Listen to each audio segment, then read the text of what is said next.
Hello, this is Apostle Dr. Jewel Williams here with our friendship moment, and I'm calling this Laugh Together. Proverbs 17 and 22, reading the NIV, says, "A cheerful heart is good medicine, but a crushed spirit dries up the bone." Sometimes you need a good friend so you can just get you one of those laugh till you cry, your face hurts kind of laughs. You need a friend that, yes, you can tell those serious things to. They'll pray with you, they'll hold you accountable, you'll hold them accountable. But it's also good to just have some friends where you can just laugh, right? You can laugh because sometimes life, as one of my church members says, life be lifing. Stuff be going on.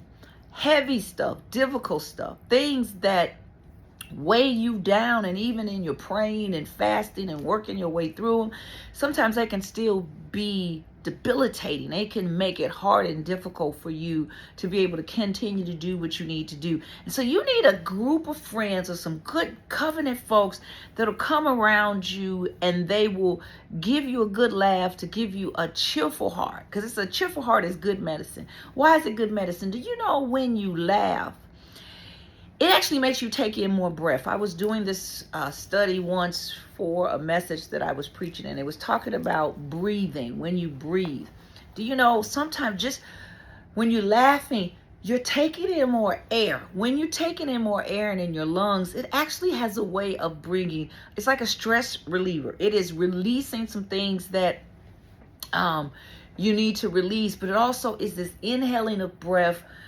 And it just gives you a, what's the word I'm looking for? It just gives you like a calming effect.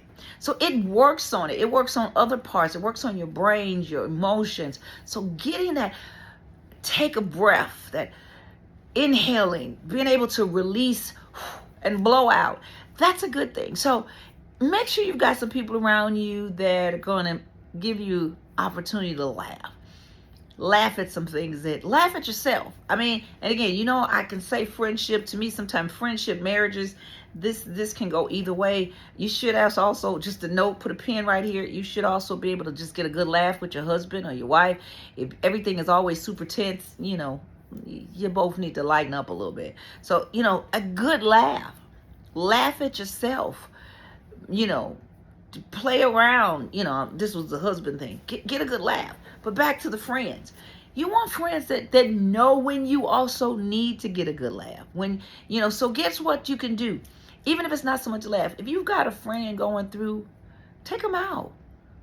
Take them out to lunch. Take them out somewhere and just do what you can.